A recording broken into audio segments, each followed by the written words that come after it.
invitation and the warm welcome. That's very heartening. Mr. and Mrs. Brownell, nice to see you again today. We meet up so often these days, don't we? This is going to be a very interactive discussion. I thought I'd make it some kind of presentation and let that go, mostly by lack of time. And so actually this is even better.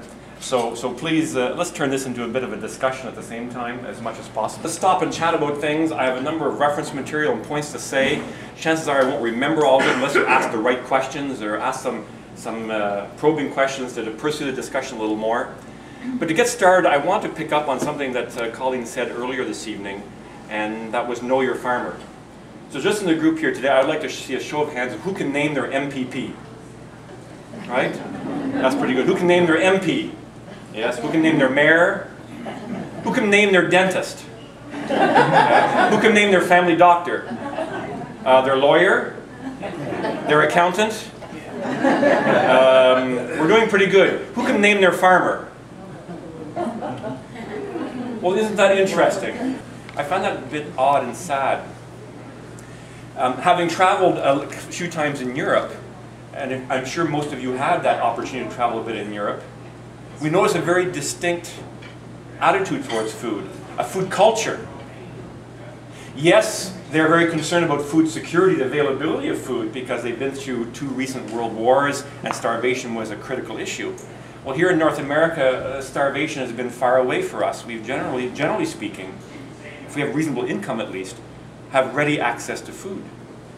Even though Canada, and most of the world, but Canada and the US included, was very recently an agrarian society. Food was right there. We grew our own food. But we've lost that relationship to food and to our farmer. And so therefore you see new movements coming about to try and regain that. Call it the culture of food, very predominant in Europe, becoming somewhat more so in North America. We see the slow food movement, somewhat similar to a slow money movement developing recently. Yearly expenses, food ranks way up there.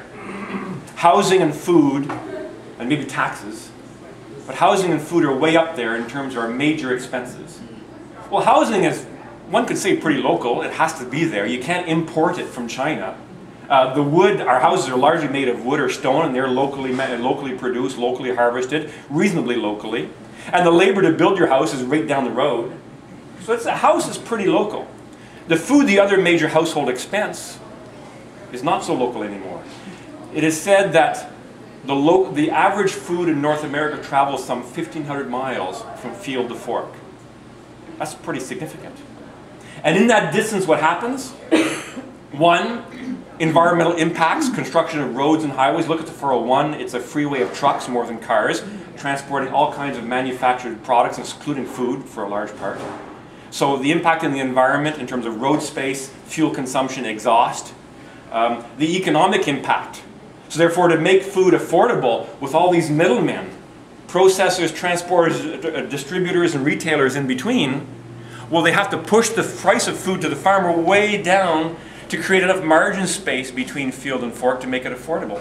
And yes, the price of food at the retail level has to go up to account for that. That's a huge impact. And the other impact is the fact that your dollar doesn't stay local anymore. You're eating food that comes from all over the world. Sometimes it's delectable. Yes, I love my bananas. And we can't grow them here. But if we moved our food proportions from local, from a few percentage up to 50% to 75%, and still allow some space for the foreign imported fruit, that would be a huge impact. Because it's cheaper, yes. You avoid a lot of in-between people. It's healthier because it's fresh. But where can you find it? One of the first food directories that I became involved with a number of years ago, the local one that I was aware of, is produced by Canadian organic growers. Now, I'm in the organic food business, so I'll put in a plug.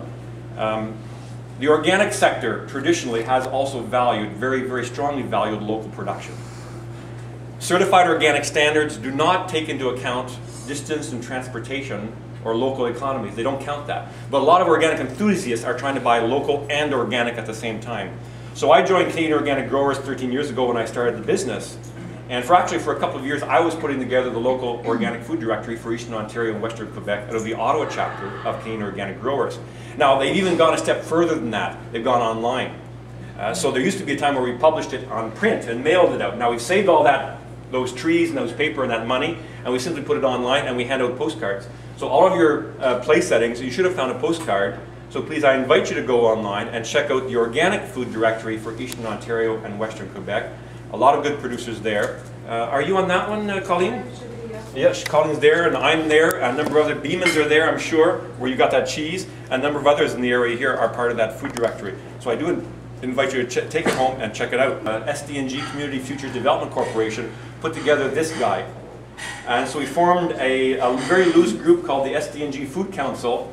And I had the pleasure of participating on the council with John, putting that together. This is the second edition you have in front of you now. Last year's was the first. They put this together, bilingual version.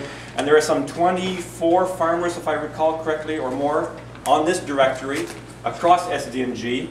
There are some organic producers and conventional producers, various types from honey to cheeses to meats and vegetables, grains, orchards, fruit, and honey, and so on. This is a great resource. I have some spare copies here if you want to take any home with you to share with family and friends. Take a look at it. You'll find some of these people participate in farmers markets, others sell at the farm, others do home delivery depending on the situation.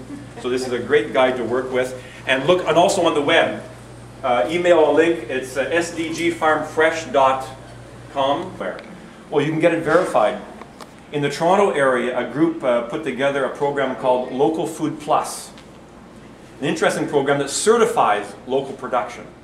Farmer, processor, distributor, retailer, and so on, and they'll put tags on products that will confirm to you, the buyer, who don't have the opportunity to verify all the details, that that food being advertised is in fact local and is not being altered or substituted or mixed with other stuff.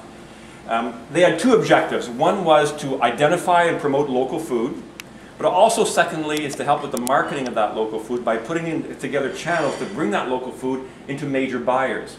And in the Toronto area, their first project, which goes about 4 years ago, I believe, was into the University of Toronto. That was their first target. Can they get the institutional kitchens, cafeterias, and food outlets in the university campus to support local farmers?